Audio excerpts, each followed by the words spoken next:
Hello everyone, good morning to all of you. Welcome back to flying and physics classes. तो दोस्तों, last lecture में हमने एक equation derive किया था, banking of road.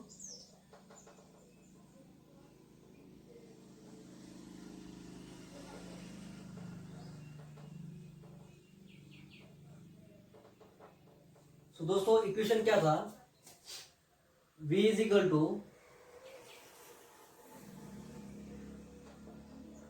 Under root of are g tan theta. ये equation था where V is the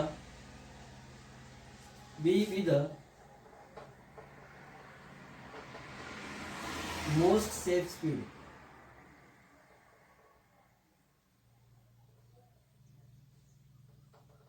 R with the radius of curvature.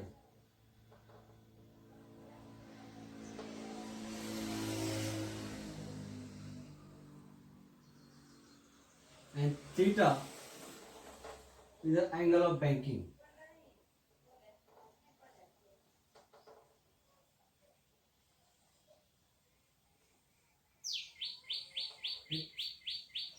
So last lecture में हमने ये इक्वेशन डिराइव किया था। सो दोस्तों, ये इक्वेशन का मीनिंग समझ लेंगे। मतलब दिस इज द मैक्सिमम और most safe speed of the vehicle on the bank road, right. मतलब अगर ये जो व्हीकल है अपनी, अगर इस वेलोसिटी और इस स्पीड से बैंक रोड से अगर ट्रेवल करती है, ये अपना bank road,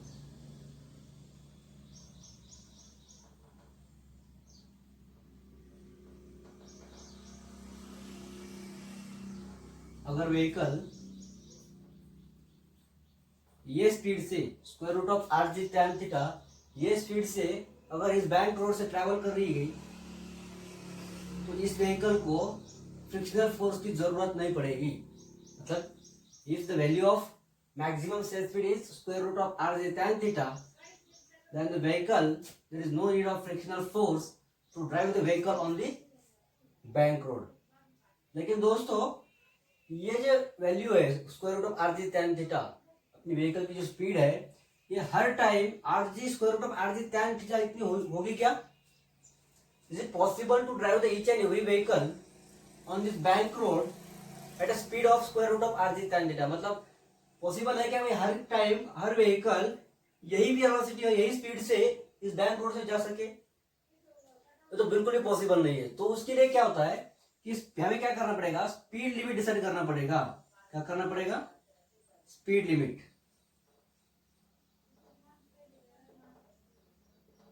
right.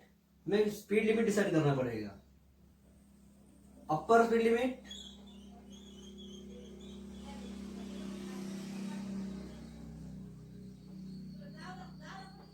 And lower speed limit.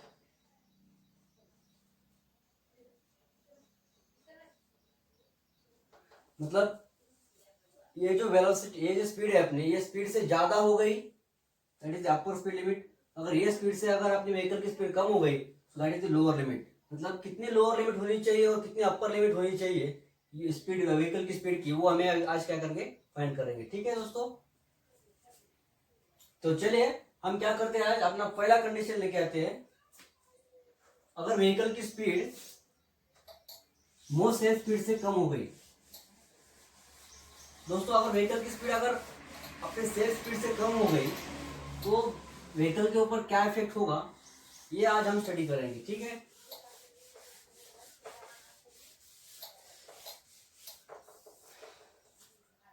सबसे पहले दोस्तों,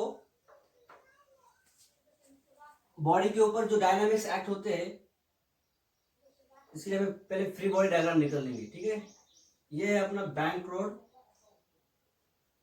ये है अपनी व्हीकल,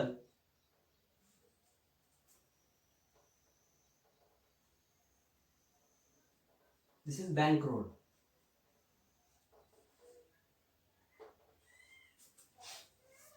दोस्तों, जैसे कि हमने लास्ट लेक्चर में डायनामिक्स देखे थे, उसके ऊपर सबसे पहला फोर्स होता है weight mg।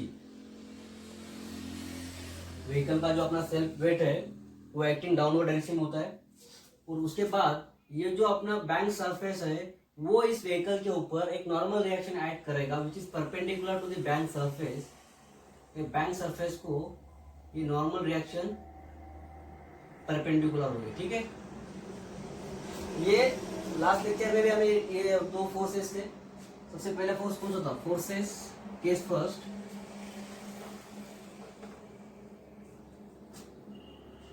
V equal to are g tan theta.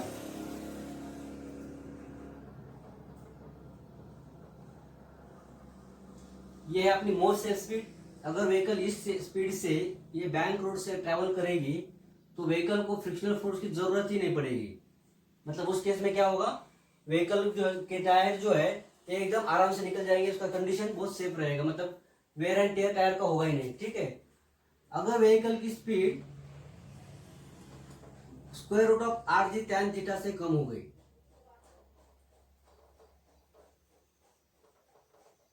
मतलब अपनी व्हीकल की स्पीड जो है वो आर जी टैन थीटा से अगर मोस्ट सेफ स्पीड से कम हो गई तो व्हीकल के ऊपर क्या इफेक्ट होगा।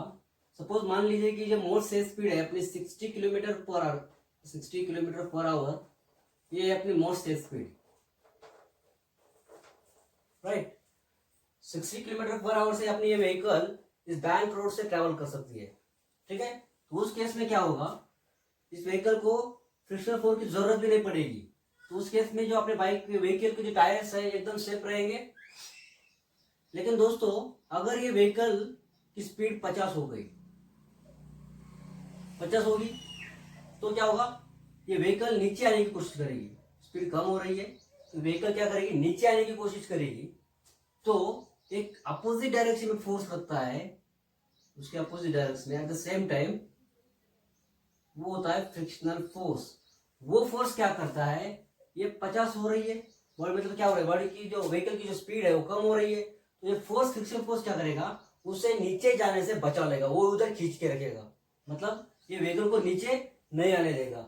मतलब एक कब तक ऐसा पॉसिबल है, up to a certain limit, मतलब एक फ्रिक्शनल फोर्स भी क्या करेगा, सर्टेन लिमिट तक क्या करेगा, इस व्हीकल को नीचे आने से रोक देगा, राइट।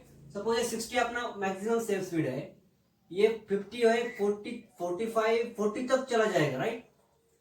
अगर गाड़ी की व्हीकल की स्पीड अगर 40 किलोमीटर पर आवर है, यहां तक ये फ्रिक्शनल फोर्स अपना काम करेगा, उस व्हीकल को नीचे आने से बचाएगा। लेकिन अगर व्हीकल की स्पीड ज्यादा ही कम हो गई, अगर मानो व्हीकल की स्पीड 30-20 तक चली गई, तो ये अपना फ्रिक्शनल फोर्स भी वही काम करेगा नहीं। इस फ्रिक्शनल फोर्स इस व्हीकल को नीचे आने से नहीं रोक सकता, क्योंकि व्हीकल की स्पीड ज्यादा ही कम है, उसकी स्पीड लिमिट हाईएस्ट, उसकी स्पीड लिमिट है 40। ये 40 किलोमीटर पर आवर तो क्या करेगा, ये इस व्हीकल को नीचे आने से रोक देगा, राइट।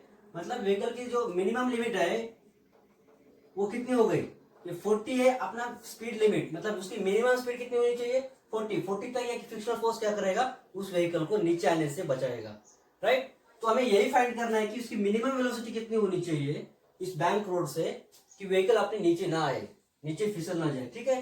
तो यही हमें इस केस में फाइंड करना है। तो दोस्तों हम देखते हैं पहले कि डायनामिक्स कौन कौन से एक्ट होते हैं अगर बॉडी की स्पीड कम हो रही है। तो अपनी व्हीकल है, व्हीकल की स्पीड अगर कम होती है तो उसके ऊपर कौन कौन से डायनामिक्स लगते देखते हैं।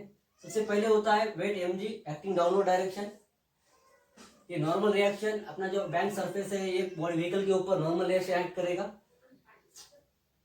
उसके बाद व्हीकल की जो अपनी स्पीड है वो कम हो रही है, कम हो रही है मतलब क्या हो रहा है, व्हीकल नीचे आने की कोशिश करेगी, व्हीकल नीचे आने की कोशिश करेगी तो ये फ्रिक्शनल फोर्स कहाँ लगेगा, उसके अपोजिट डायरेक्शन में लगेगा। एट द सेम टाइम वो क्या करेगा, उस व्हीकल को नीचे आने से रोक देगा अप टू सर्टेन लिमिट, मतलब ये ऊपर की दिशा में फोर्स लगेगा, नीचे आने से रोकेगा ना भाई, व्हीकल नीचे आने की कोशिश करेगा तो फ्रिक्शनल फोर्स उस दिशा में लगेगा, तो फ्रिक्शनल फोर्स उस दिशा में लग रहा है, ठीक है। तो ये है अपना 3 फोर्स लग रहे हैं बॉडी के ऊपर। अब हम क्या करेंगे, सबसे पहले देखते हैं forces acting on the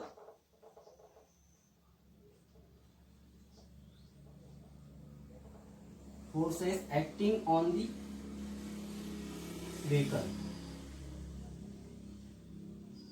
right. सबसे पहला फोर्स है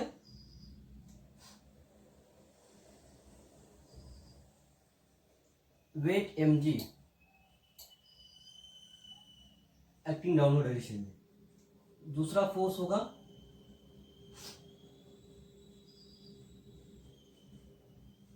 normal reaction N, which is perpendicular to the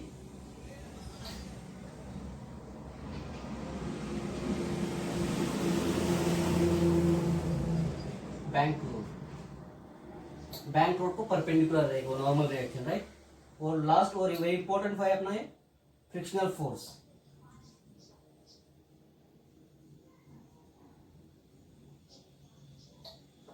ये तीनों फोर्स इस केस में अप्लाई होंगे, ठीक है। तो अब हम क्या करेंगे, इस फोर्स को सॉल्व करेंगे। इसे सॉल्व करने के लिए क्या करना चाहिए हमें ये कुछ इंक्लिनेशन पे लग रहा है, तो हमें क्या करना पड़ेगा, इसको रिजॉल्व करना पड़ेगा। तो मैं क्या करता हूँ, इसको टिक टिक टिक ऊपर से लाइन बनाता हूँ, एक क्वाड्रेटिक सिस्टम बना देता हूँ इधर।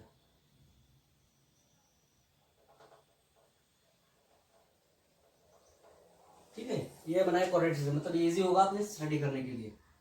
ये एंगल थीटा है दोस्तों। तो हमें क्या करना है, अगर नॉर्मल रिएक्शन को रिजॉल्व करना है तो हमें या तो ये एंगल पता होना चाहिए, नहीं तो ये एंगल पता होना चाहिए, तभी तो हम इस नॉर्मल रिएक्शन को रिजॉल्व कर सकते हैं, ठीक है। तो लास्ट लेक्चर में हमने देखा था, सो this angle is theta, this is 90, so this angle would be 90 minus theta, right. This is theta, this is 90, so this angle would be 90 minus theta. अगर दोस्तों ये 90 माइनस थीटा है तो ये एंगल कितना होगा, ये एंगल ऑल्सो 90 माइनस थीटा होगा। The property of opposite angle, ये इसके अपोजिट में, राइट।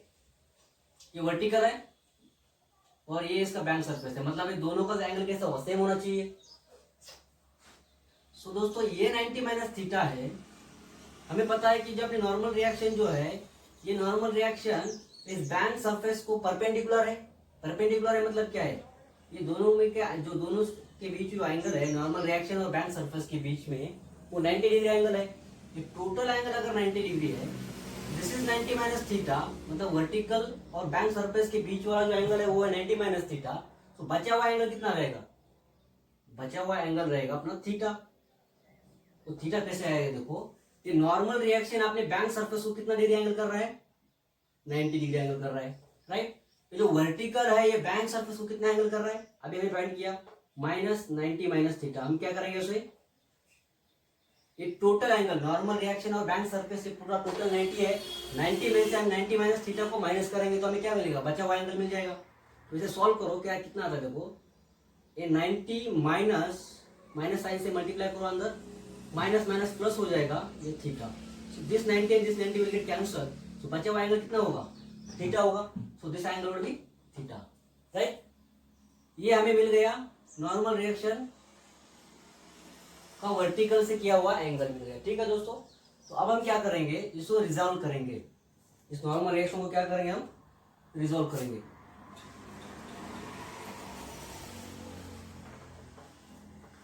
हम इसे रिजॉल्व कैसे करेंगे, देखो जिस साइड में एंगल होता है उस साइड में हम क्या करेंगे, cos थीटा से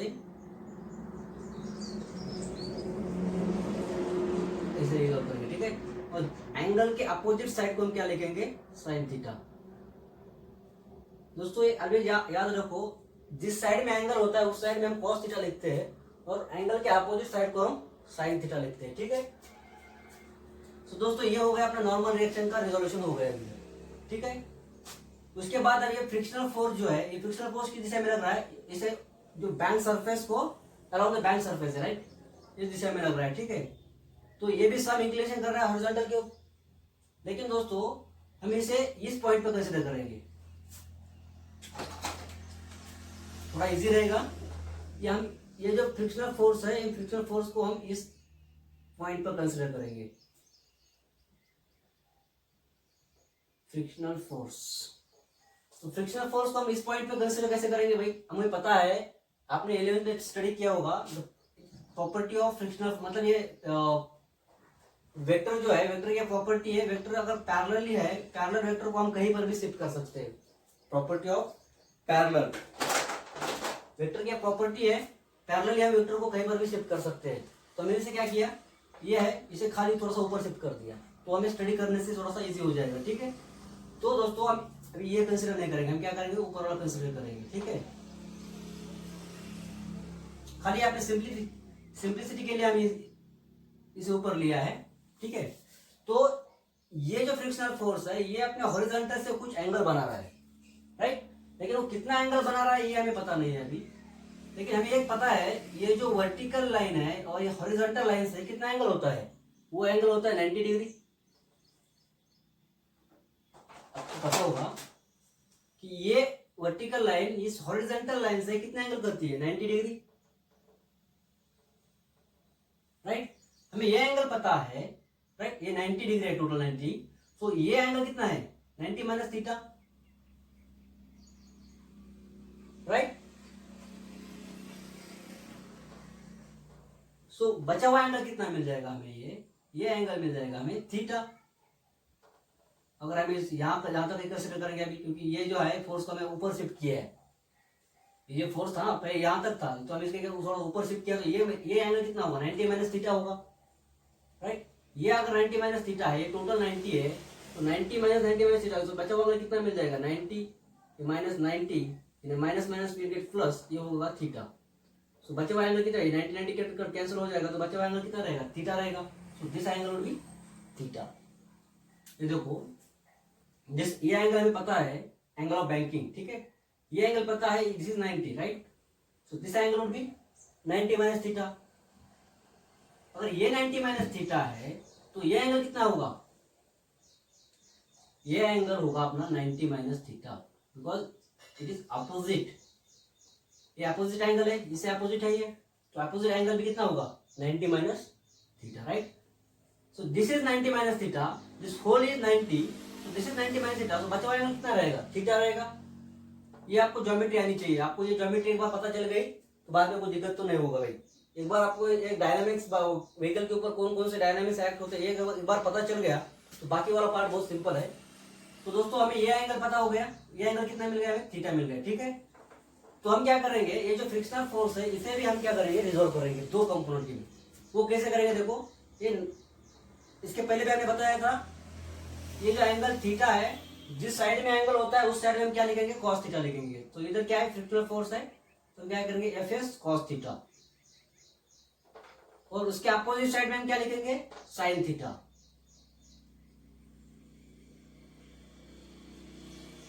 राइट। सो दोस्तों ये हो गया अपने बॉडी के ऊपर जो डायनामिक्स एक्ट होते हैं, इसका हमने अभी इसको रिजोल्यूशन कर दिया। अभी हम क्या करेंगे, इस नॉर्मल रिएक्शन और फ्रिक्शनल फोर्स को भी कंसिडर नहीं करेंगे, हम खाली क्या करेंगे, इनके कंपोनेंट जो रिजोल्व किए है उसके बारे में हम पढ़ाई करेंगे, ठीक है। ये दोस्तों ये थोड़ा सा डायग्राम कॉम्प्लिकेटेड लग रहा है, मैं इसको सिंप्लिसिटी के लिए थोड़ा सा नीचे ड्रॉ करता हूं। ये है अपना horizontal surface, this is bank surface, this angle is theta. ये है अपनी व्हीकल, ये पहला फोर्स होता है अपना वेट mg नीचे की दिशा में, राइट। ये बैंक सरफेस को एक नॉर्मल एक्ट करेगा, राइट।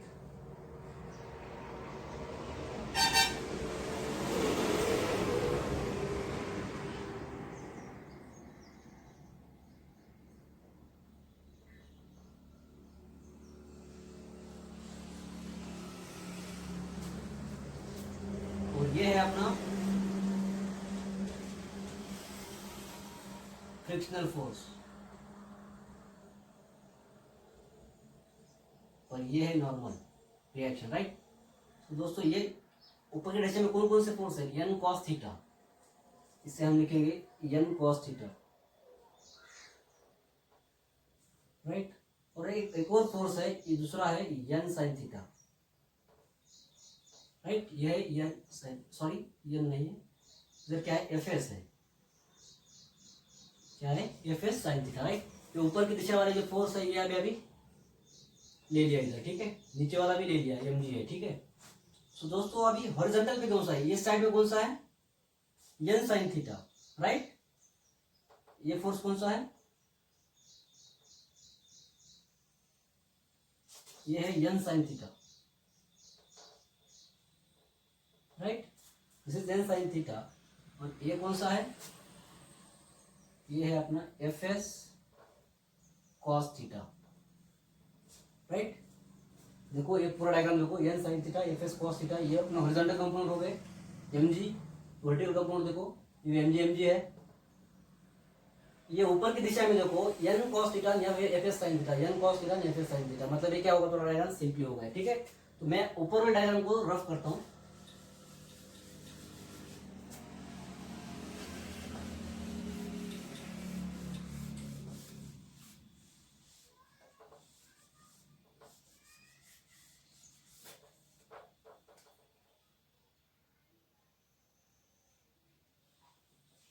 एक बार दोस्तों आपको ज्योमेट्री पता हो गई, एक बार रिजोल्व फोर्सेस को रिजोल्यूशन कर दिया, तो आगे वाला पार्ट बहुत सिंपल है, ठीक है। कैसे है आप देख सकते, देखिए आगे जाके।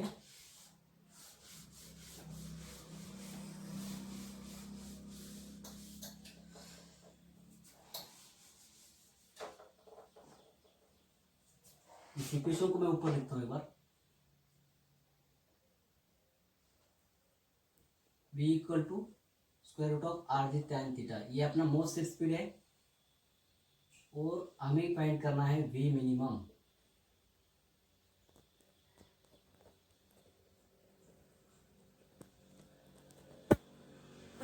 अगर मेरा जो गाड़ी की जो स्पीड है अगर ये मोस्ट स्पीड से कम हो गई तो क्या होगा, उस केस में हमें मिनिमम स्पीड फाइंड करना है उस व्हीकल की, कितनी होनी चाहिए मिनिमम, ताकि यह गाड़ी नीचे फिसल ना जाए, ठीक है।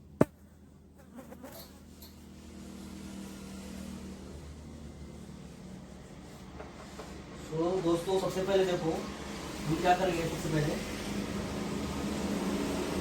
ये जो अभी बॉडी को थोड़ा सा गौर से देखो, इस फ्री बॉडी डायग्राम को।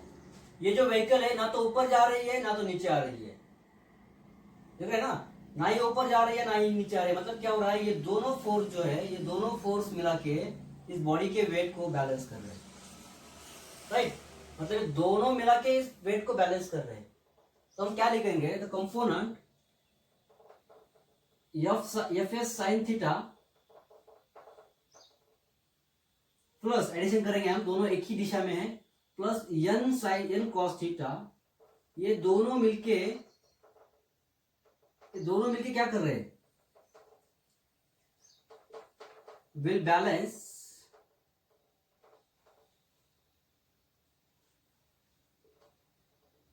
Wait mg। मतलब ये दोनों मिलके क्या कर रहे हैं, ये दोनों कंपोनेंट मिलके वेट को बैलेंस कर रहे हैं। तो क्या लिखेंगे, एफ एस साइन थीटा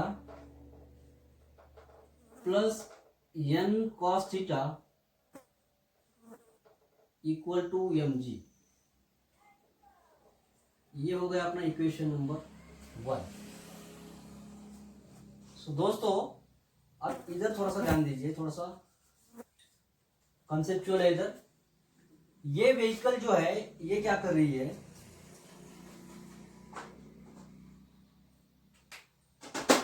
ये व्हीकल ऐसे लेफ्ट साइड में टर्न ले रही है, ये है अपना road surface,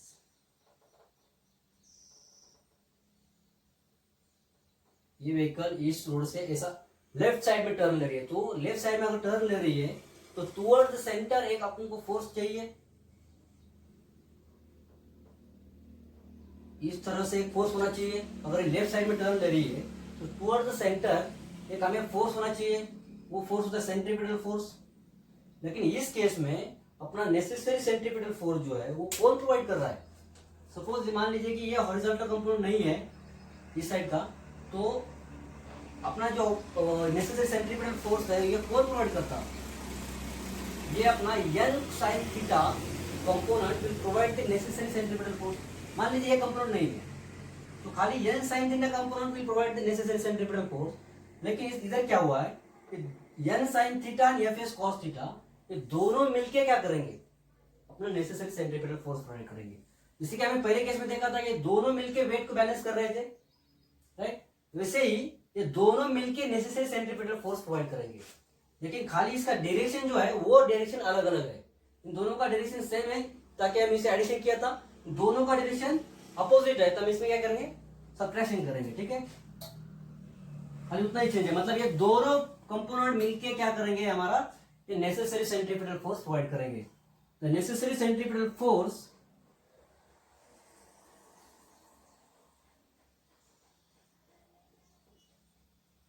will provided by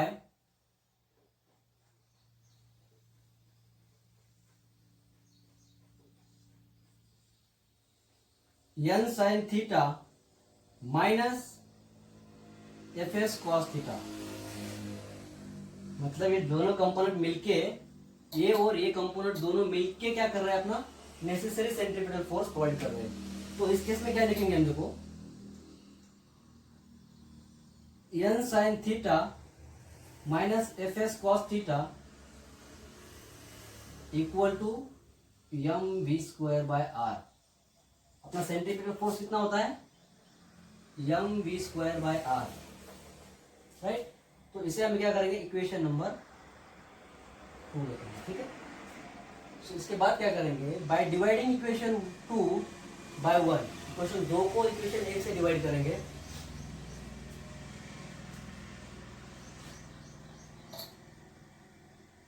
by dividing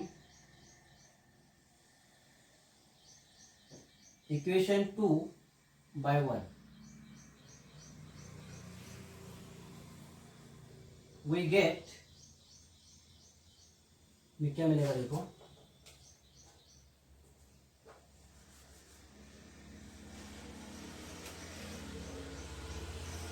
ये साइड को मैं इस साइड में लिखता हूं, ठीक है। M v square by are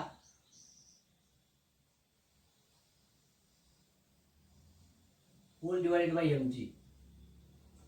मतलब ये जो साइड है ना, इसको, तो इसको मैं क्या करूंगा, इस साइड में लिखता हूं, वी मिनिमम फाइंड कर रहे हैं ना। तो उस साइड में क्या आएगा, देखो n sine theta minus f s cos theta,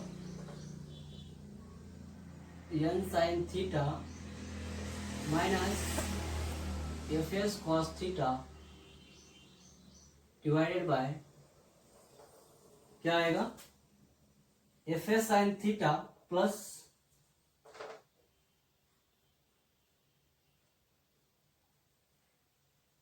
f s sine theta plus n cos theta,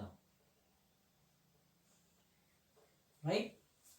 एक बार देखो, by dividing equation 2 by equation 1, तो इक्वेशन 2 क्या है, n sine theta minus f s cos theta, n sine theta minus f s cos theta, M v square by r, here it is m square by r, right. This is equation 2।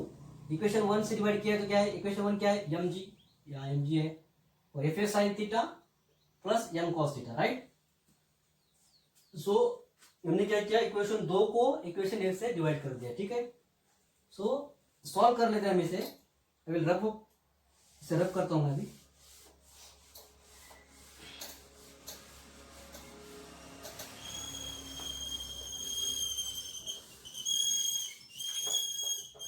क्या मिलता है, देखो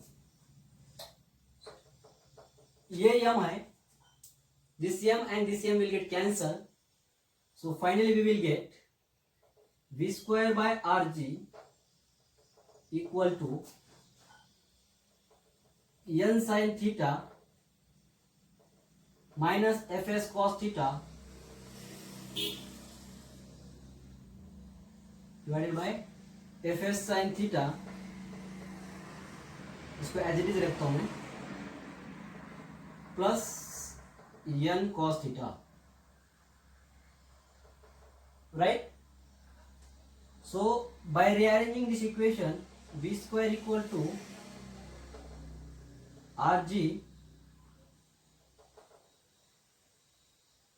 n sin theta minus fs cos theta divided by fs sin theta plus n cos theta. दोस्तों थोड़ा सा step ज्यादा हो जाएगा, लेकिन आपको ये कंफ्यूजन बिल्कुल नहीं होगा, राइट। तो एक दो स्टेप ज्यादा होगी तो कुछ ज्यादा फर्क नहीं पड़ेगा तुमको, ठीक है। तो हम क्या करेंगे, हमें पता है इक्वेशन, हम इसे क्या करेंगे, इक्वेशन नंबर स्टार देंगे इसे, ये काफी इंपॉर्टेंट इक्वेशन है, इसे हम इसको स्टार करेंगे। So we no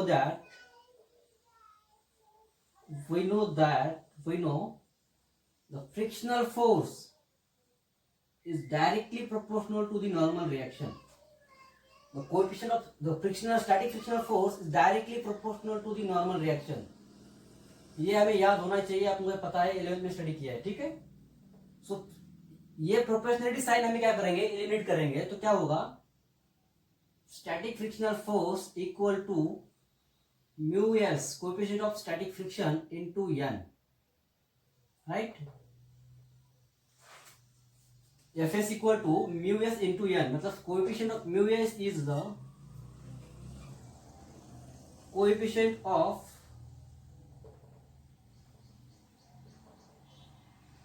static friction,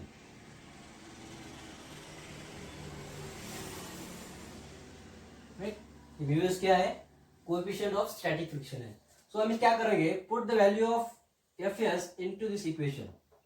we get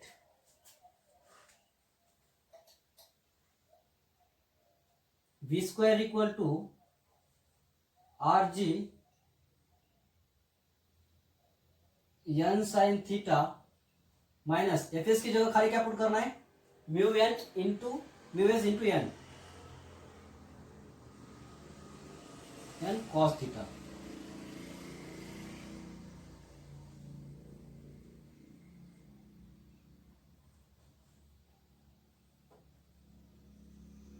mu s into n sine theta plus n cos theta. ये हमें एक्सप्रेशन मिल गया, राइट? सो डियर फ्रेंड्स, अभी देखो इधर ये आना है, इधर ये आना है, इधर ये आना है, इधर ये भी आना है, राइट? हम क्या करेंगे अभी, by dividing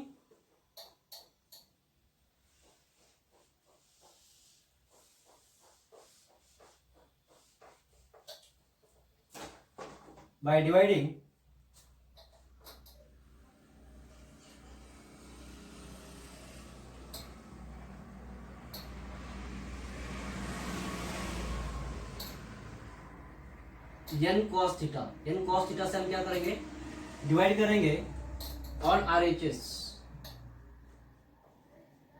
right hand side को हम क्या करेंगे, n cos थीटा से डिवाइड करेंगे. देखो क्या मिलेगा हमें, अगर हम इसे n cos थीटा से डिवाइड करते हैं तो भी देखो एक स्टेप ज्यादा हो जाएगी,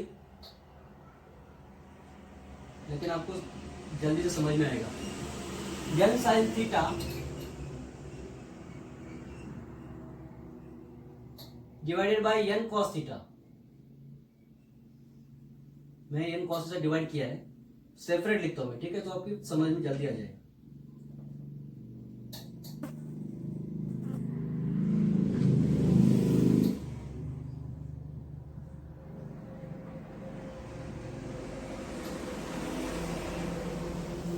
Similarly, here are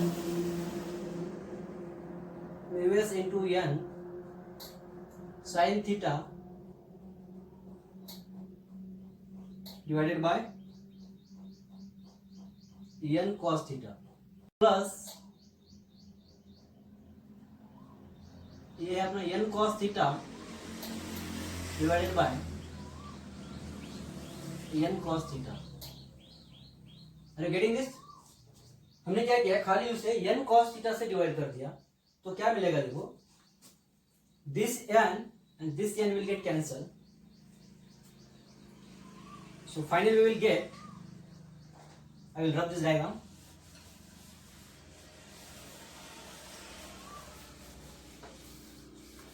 हमें क्या मिलता है, देखो फाइनली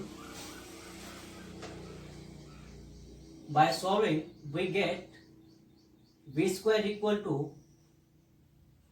rg, देखो n will get cancel, sin theta upon cos theta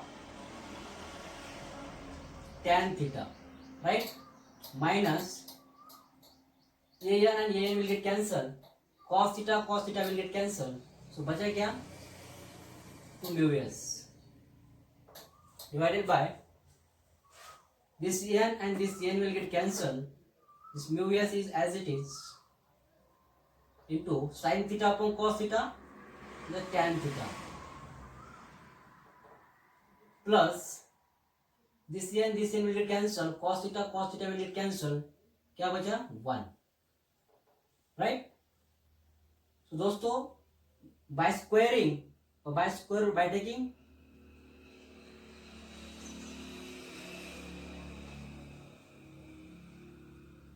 square root on both side, दोनों साइड का स्क्वायर रूट लेते हैं हम, स्क्वायर और स्क्वायर रूट कैंसिल हो जाएगा, v equal to R G tan theta minus mu s whole divided by 1 plus mu s tan theta। खाली मैंने क्या किया, थोड़ा सा रीअरेंज कर दिया है, ठीक है। सो दोस्तों this is the minimum speed of the vehicle और this is the minimum speed limit of the vehicle on the bank road, this is the minimum, right. So दोस्तों this is the minimum speed limit of the vehicle on the bank road. अगर vehicle ये speed से अगर bank road से travel करती है तो ये व्हीकल नीचे फिसलने का चांसेस नहीं है, ठीक है। मतलब ये वेलोसिटी से और ये स्पीड से व्हीकल आराम से उस बैंक रोड से निकल कर जाएगी। अगर व्हीकल की स्पीड अगर इस वेलोसिटी से और स्पीड से जब कम हो गई तो नीचे ये व्हीकल आराम से निकल फिर फिसल जाएगी, राइट। ये जो व्हीकल है की स्पीड है अगर इससे कम हो गई तो ये नीचे गिरने का चांस तो 100% है ही है, ठीक है। तो this is the minimum speed of the vehicle on the bank road, ये अपनी व्हीकल की मिनिमम स्पीड लिमिट है। तो इससे व्हीकल की स्पीड नीचे नहीं होनी चाहिए, ठीक है। अगर दोस्तों if mu s equal to tan theta, mu s की वैल्यू अगर tan थीटा जितनी हो गई तो v मिनिमम कितना आएगा, v मिनिमम आएगा अपना 0।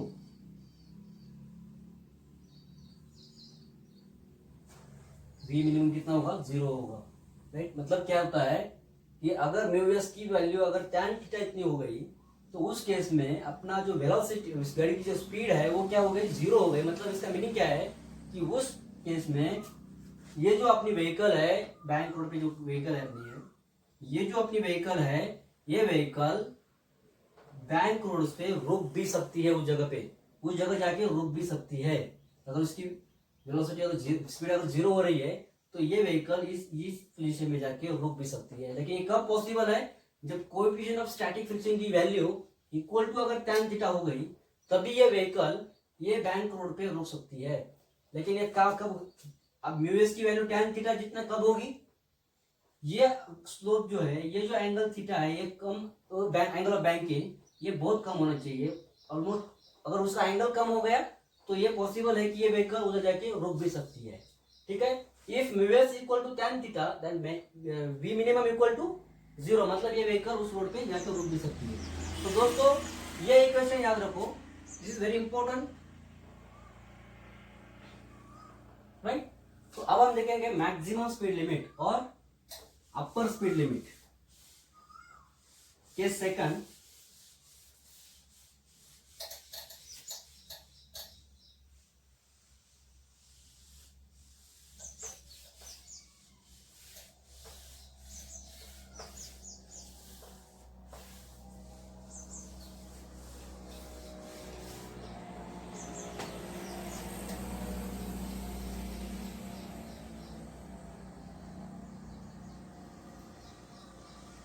अगर गाड़ी की जो स्पीड है व्हीकल की, हमें पता है कि square root of R G tan theta जितनी होती है ये मोस्ट से स्पीड है। लेकिन अगर गाड़ी की जो स्पीड है ये अगर मोस्ट से स्पीड से ज्यादा हो गई, दोस्तों याद रखो अपनी ये गाड़ी है,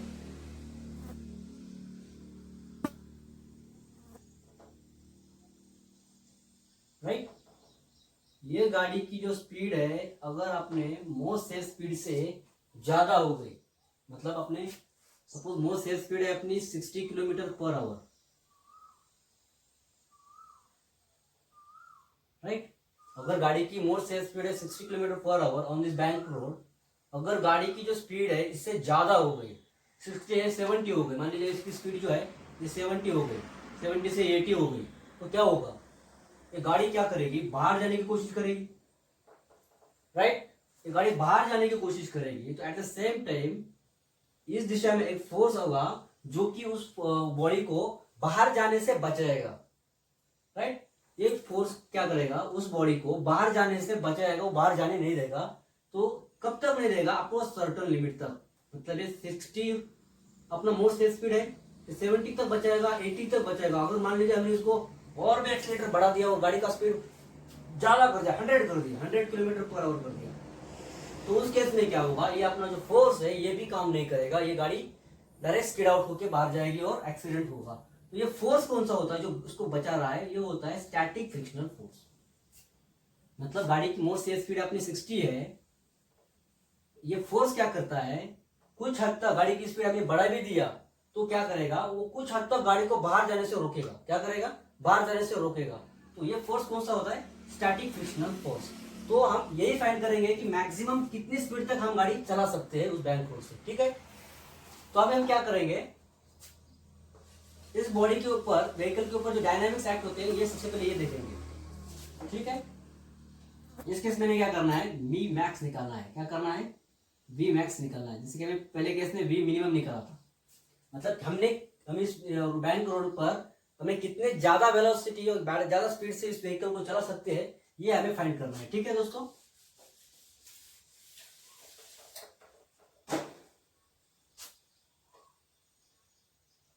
ये अपना हॉरिजॉन्टल सरफेस है, ये बैंक रोड है, this angle is theta, suppose this is our vehicle, right. सबसे पहले इसके ऊपर कौन कौन से डायनामिक्स एक्ट होते देखते हैं। सबसे पहले होता है अपना वेट डाउनवर्ड डायरेक्शन में, राइट। उसके बाद होता है इस बैंक रोड को एक नॉर्मल रिएक्शन ऐड करेगा, बैंक सरफेस इस व्हीकल के ऊपर एक नॉर्मल रिएक्शन ऐड करेगी,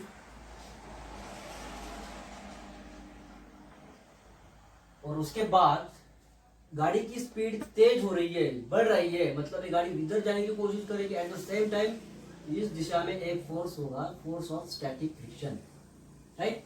ये किस दिशा में होता है, जिस दिशा में व्हीकल बाहर जाने की कोशिश कर रही है, अंदर आने की कोशिश कर रही है, उसके अपोजिट डायरेक्शन में होता है। ये व्हीकल बाहर जाने की कोशिश कर रही है इस दिशा में, तो उस जिस दिशा में गाड़ी का मोशन होता है उसके अपोजिट डायरेक्शन में फोर्स होता है, वो होता है force of static friction, right. तो गाड़ी की स्पीड बढ़ रही है, तो ये फोर्स क्या करेगा, गाड़ी को बाहर जाने से बचाएगा कुछ सर्टेन लिमिट तक। ठीक है, अगर गाड़ी ज्यादा ही तेज जा रही है तो भाई ये फोर्स भी कुछ काम नहीं करेगा। ठीक है, तो हमें यही फाइंड करना है कि किस लिमिट तक ये फोर्स काम करेगा, इस गाड़ी से गाड़ी को बाहर जाने से रोकेगा। ठीक है, ये तीनों फोर्स अप्लाई होते हैं। सबसे पहले हम लिख देंगे forces acting on the vehicle.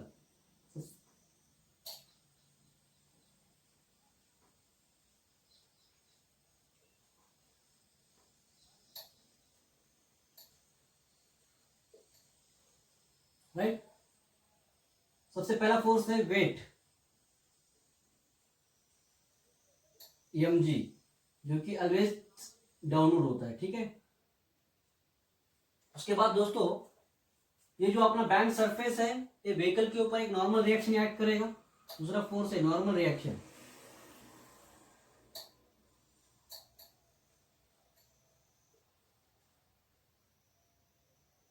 n, which is perpendicular to the bank surface or bank road, जो कि ये बैंक रोड को परपेंडिकुलर है। ठीक है, और तीसरा और सबसे इंपॉर्टेंट है फ्रिक्शनल फोर्स।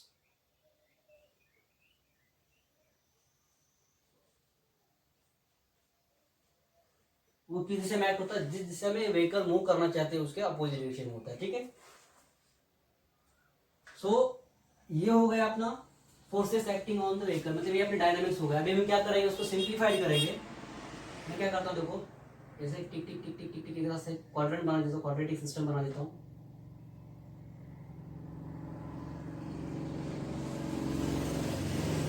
अपने स्टडी करने के लिए सिंपल हो जाए। ठीक है, ये है अपना quadratic system, right, vertical and horizontal line. So दोस्तों इसे रिजॉल्व करने की कोई जरूरत है क्या, वेट mg को, ये तो स्ट्रेट है, अलोंग द अपना एक्सिस पर है। ये देखो नॉर्मल रिएक्शन को हमें रिजॉल्व करना पड़ेगा अभी। तो लास्ट केस में हमने देखा था कि ये एंगल कितना था, थीटा, राइट। इस एंगल क्या था अपना, थीटा एंगल था, राइट। सो दोस्तों ये जो फोर्स है, ये जो अपना फ्रिक्शनल फोर्स है, इसको हम क्या करेंगे, इसको हम इस पॉइंट तक शिफ्ट करेंगे, और इस पॉइंट तक हम कैसे कंसीडर करेंगे, ये वेक्टर की प्रॉपर्टी है, पैरेलली हम वेक्टर को कहीं पर भी शिफ्ट कर सकते हैं। ठीक है, ये हमने 11th में स्टडी की है। ठीक है, तो मैं क्या करता हूँ, ये फ्रिक्शनल फोर्स जो है इसको थोड़ा सा ऊपर शिफ्ट करता हूँ, थोड़ा स्टडी करने के लिए इजी हो जाएगा। ठीक है, अभी मैं इसको यहाँ पे कंसिडर नहीं करूंगा, मैं इसको थोड़ा सा ऊपर शिफ्ट किया है क्योंकि हम वेक्टर को पैरेलल हम कहीं पर भी शिफ्ट कर सकते हैं। ठीक है, तो अभी हम क्या करेंगे, देखो ये एंगल थीटा है, ये एंगल 90 है। सो बाय द ज्योमेट्री के हिसाब से स्टडी करके हम क्या करेंगे, ये एंगल हम फाइंड कर सकते हैं, ये एंगल कितना होगा, थीटा होगा। ये एंगल कितना होगा, थीटा होगा, जैसे कि हमने लास्ट केस में भी फाइंड किया था, ये इस साइड वाला फ्रिक्शनल फोर्स। ठीक है, तो दोस्तों ये सेम ज्योमेट्री यूज करके हमें ये एंगल थीटा मिल जाएगा। ठीक है, तो हम क्या करेंगे, अभी ये normal reaction and frictional force को हम इसको क्या करेंगे, रिजोल्व करेंगे। किस तरह से रिजोल्व करेंगे, देखो नॉर्मल रिएक्शन का जो एंगल के साइड वाली बाजू होती है उसे हम क्या लिखते हैं, cos theta, n cos theta, और अपोजिट साइड वाली बाजू को हम क्या लिखेंगे, एन साइन थीटा। राइट, ये अपना नॉर्मल रिएक्शन रिजोल्व हो गया। अभी हम क्या करना है, स्टैटिक फ्रिक्शनल फोर्स को रिजोल्व करना है। ये किस क्वाड्रेंट में, फोर्थ क्वाड्रेंट में। ठीक है, तो हमें क्या करना पड़ेगा, फोर्थ क्वाड्रेंट में ही इसे रिजोल्व करना पड़ेगा। ये सेकंड क्वाड्रेंट में था, तो सेकंड क्वाड्रेंट में हम इसे रिजोल्व कर दिया। तो इसे हम क्या करेंगे, देखो इससे इस क्वाड्रेंट और इस क्वाड्रेंट में इसको रिजोल्व करेंगे, इसे एफएस को। तो एफएस को रिजोल्व कैसे करेंगे, देखो ये जो एंगल है ये किसे, इस हॉरिजॉन्टल से एंगल है, मतलब इस साइड का, इस साइड से एंगल है, तो इसे हम क्या लिखेंगे, इसे हम लिखेंगे एफ एस कॉस थीटा, क्योंकि वो एंगल वाली बाजू है। ठीक है, तो इसे हम लिखेंगे एफ एस साइन थीटा। समझ में आएगा, देखो जो जिस साइड में एंगल होता है उसे हम क्या लिखते हैं, कॉस थीटा, और उस एंगल के अपोजिट साइड को क्या लिखेंगे हम, साइन थीटा। सेम है, एंगल वाली साइड को हम कॉस थीटा लिखा है और अपोजिट साइड को हम क्या लिखा है, साइन थीटा। दोस्तों आपको एक बार ये डायनामिक पता चल गया तो बाकी वाला पार्ट आप तो खुद भी कर सकते हैं। ठीक है, खाली आपको ये डायनामिक्स वाला पार्ट पता होना चाहिए। तो अभी क्या होगा, देखो हम क्या करेंगे, ये नॉर्मल रिएक्शन है, नॉर्मल रिएक्शन को हम कंसिडर नहीं करेंगे और ये फ्रिक्शनल फोर्स को इसको भी नहीं कंसिडर करेंगे। क्या करेंगे, ये नॉर्मल रिएक्शन के कंपोनेंट को कंसिडर करेंगे, जो रिजोल्व किया है उसको, वही फ्रिक्शनल फोर्स के जो दो कंपोनेंट है हम उसे कंसिडर करेंगे। ठीक है, तो अब देखते हैं क्या आता है इक्वेशन। मैक्सिमम वेलोसिटी और maximum speed of the vehicle कितनी होनी चाहिए, मैक्सिमम स्पीड लिमिट।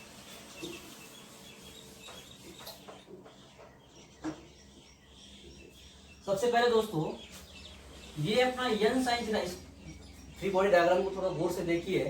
ये यन कॉस थीटा कंपोनेंट जो है, ये यन कॉस थीटा कंपोनेंट, ये अपना weight m g and f s sine theta, ये दोनों को बैलेंस कर रहा है। लास्ट केस में क्या था, लास्ट केस में n cos theta and f s sine theta दोनों मिलकर वेट को बैलेंस कर रहे थे, लेकिन इस केस में क्या हो रहा है, खाली अपना यन कॉस थीटा कंपोनेंट इन दोनों को बैलेंस कर रहा है, weight and n sine theta component को दोनों को बैलेंस कर रहा है। तो हम क्या लिखेंगे, देखो n cos theta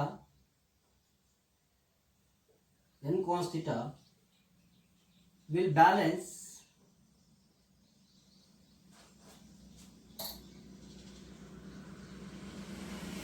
weight mg and fs sin theta, इन दोनों को कौन बैलेंस कर रहा है, n cos theta component. Right, तो हम क्या लिखेंगे, देखो यन कॉस थीटा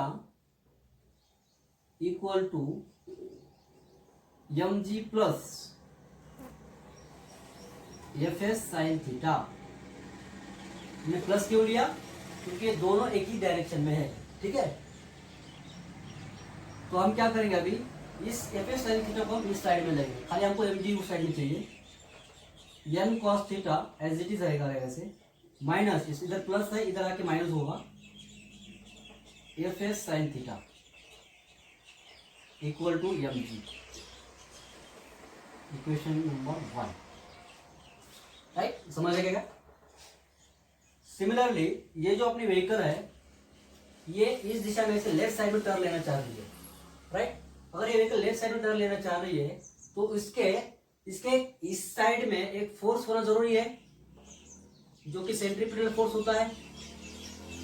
तो इस केस में सेंट्रीपिटल फोर्स कौन प्रोवाइड कर रहा है? ये कंपोनेंट अपना f s cos theta and n sine theta together मिलकर, ये दोनों मिलकर अपना नेसेसरी सेंट्रीपिटल फोर्स प्रोवाइड कर रहे हैं, राइट। लेकिन ये दोनों का डायरेक्शन किस तरह से, दोनों का डायरेक्शन भी सेम है, तो हम इधर एडिशन करेंगे उसका, right. So necessary centripetal force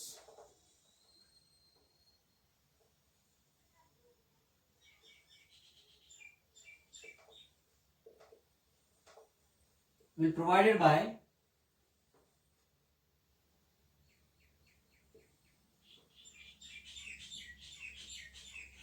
कौन प्रोवाइड कर रहा है?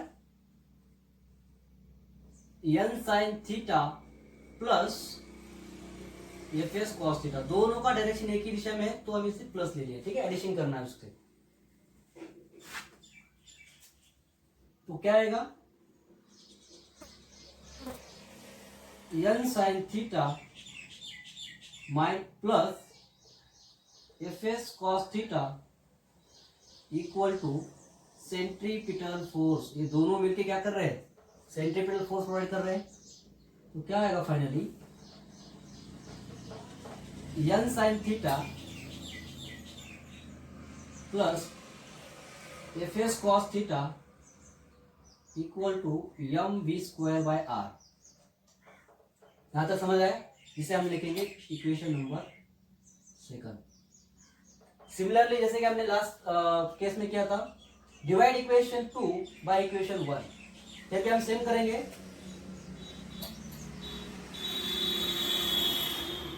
बाय डिवाइडिंग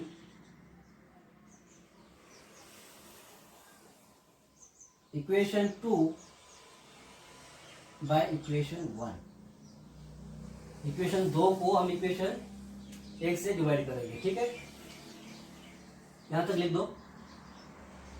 इस केस में क्या क्या देखो, खाली इक्वेशन 2 को इक्वेशन 1 से डिवाइड कर दिया है। सिमिलरली हमने जैसे केस फर्स्ट में किया था।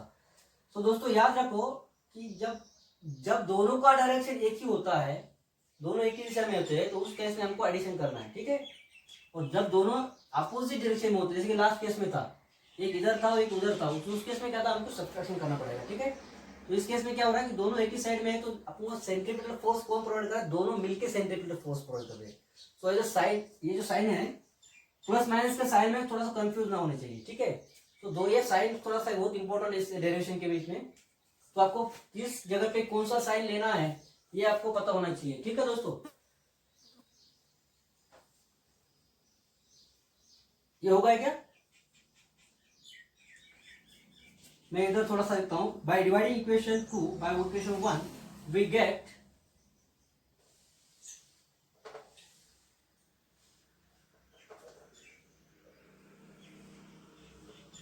क्या मिलेगा हमें? सेम मैं इसे क्या कहता हूं, इस साइड में लेता हूं, ये एम स्क्वायर है आपको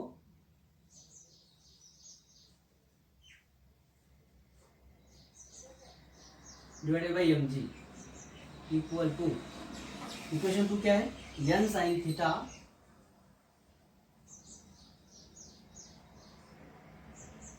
plus f s cos theta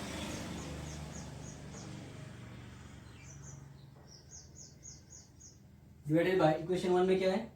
n cos theta minus f s sine theta.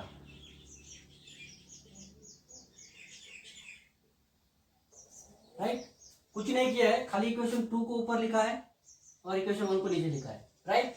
अब हम क्या करेंगे, उसे सॉल्व करेंगे। This m and this m will get cancel, और बचा हुआ टर्म जैसे है वैसे ही लिखेंगे। मैं v square by r g equal to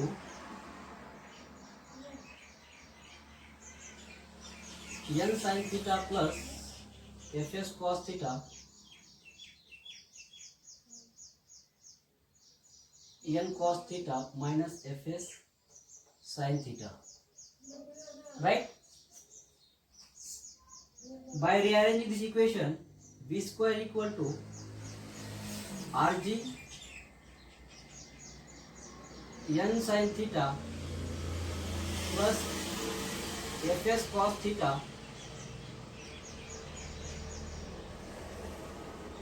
N cos theta minus f s sine theta. एक दो स्टेप बढ़ गया तो भी दिक्कत नहीं है, लेकिन कंफ्यूजन दूर हो जाएगा अपना, ठीक है। सो दोस्तों this is equation number star. हम इसे क्या करेंगे, बहुत इंपॉर्टेंट इक्वेशन है, यहाँ से अपना इक्वेशन गलत हो सकता है, इसलिए हम इसको स्टार दे रहे हैं, ठीक है, हाईलाइट कर रहे हैं इसको थोड़ा सा। तो हम क्या, हमें पता है, we know frictional force is directly proportional to the normal reaction. So Fs equal to, इसको हम निकालना है तो क्या लिखना पड़ेगा हमें, एक प्रोपोर्शनलिटी साइन को निगलेक्ट करने के लिए हमें क्या करना पड़ता है, कोई तो कांस्टेंट लेना पड़ता है, coefficient of static friction mu s into n. तो दोस्तों ये वैल्यू इस इक्वेशन में पुट कर दो, put this value in equation number star. So दोस्तों जिधर जिधर एफ है उस जगह पे हमें क्या पुट करना है, mu s into n, right.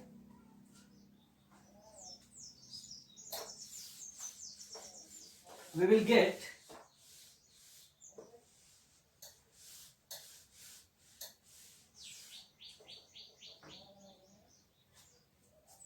v square by rg, sorry देखो क्या मिलेगा, n sin theta plus mu s into n cos theta, same n cos theta minus mu s into n sine theta, right. कुछ नहीं किया है, f s का value खाली f s की जगह पुट कर दिया, ठीक है, म्यू एस इंटू n। तो दोस्तों अब क्या करेंगे हम, बाय डिवाइडिंग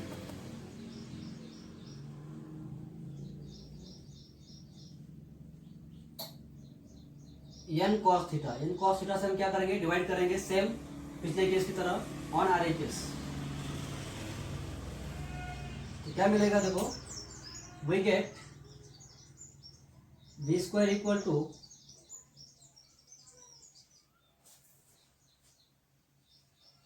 थोड़ा बड़ा हो जाएगा स्टेप, देखो n sine theta divided by n cos theta, separate मैं इसको डिवाइड कर रहा हूं, ठीक है, तो कि आपको समझ में जल्दी से आ जाए। cos theta divided by n cos theta, मैं इसे डायरेक्ट भी कर सकता हूं, लेकिन ये थोड़ा सा कुछ स्टूडेंट के लिए कंफ्यूज हो जाएगा कि सर ने क्या कर दिया, ठीक है, इसलिए मैं क्या कर रहा हूँ, सेपरेट इसे डिवाइड कर रहा हूँ, ठीक है, minus mu s into n sine theta divided by n cos theta, right. तो क्या मिल जाएगा, देखो अभी फाइनल में v square equal to are G, देखो अभी this n and this n will get cancelled, sin theta upon cos theta is tan theta, right, plus this n this cos theta will get cancelled, तो क्या बच गया, mu S, right. फिर क्या होगा, this n will get cancelled, cos theta will get cancelled, बचा 1 minus n will get cancelled, mu S as it is, sin theta upon cos theta tan theta, right। So dear friends, हम क्या करेंगे, by taking square root on both side, दोनों side का square root लेंगे, by taking square root on both side,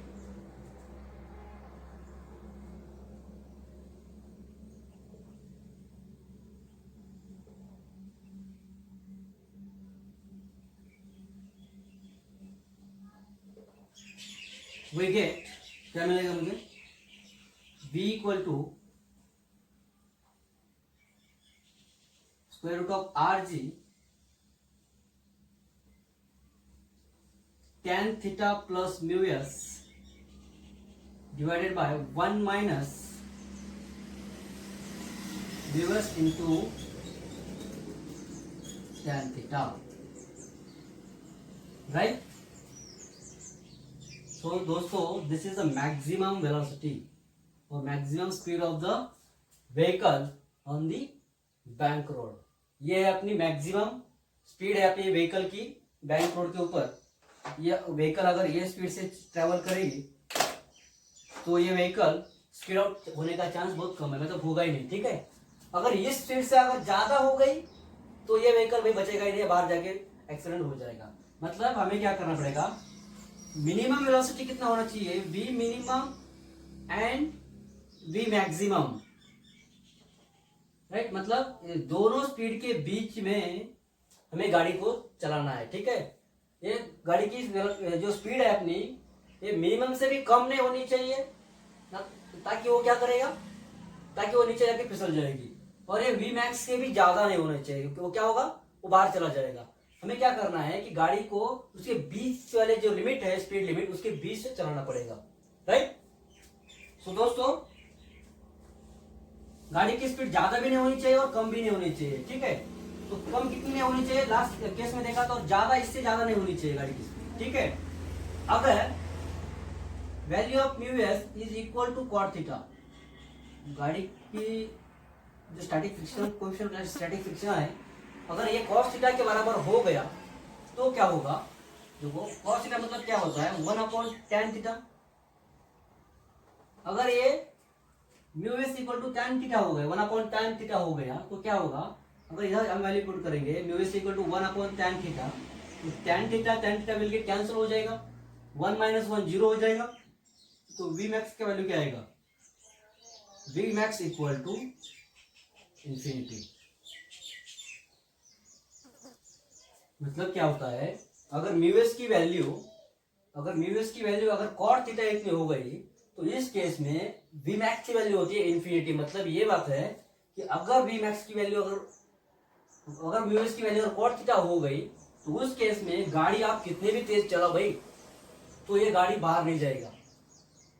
लेकिन ये कब possible है, ये तभी पॉसिबल है जब theta angle of banking is greater than and equal to 45 degree. जब value of theta is greater than and equal to 45 degree होगा तो उसी केस में कॉट म्यूएस का वैल्यू कॉट थीटा जितना होता है, तो उस केस में हम गाड़ी कितने भी तेज चलाओगे तो गाड़ी अपनी बाहर नहीं जाएगी, फिसल नहीं जाएगी. ठीक है, सो ये हो गया अपना स्पीड लिमिट के दो conditions and equation of banking of road. So दोस्तों, ये है अपने banking of road. Banking of road में आपने 3 इक्वेशन लिखे थे, एक बार उसको फिर से मैं लिख देता हूँ एक साइड में, तो आपको ये इक्वेशन याद करना है. ठीक है, सो अगले लेक्चर में एक हम न्यूमेरिकल को स्टडी करेंगे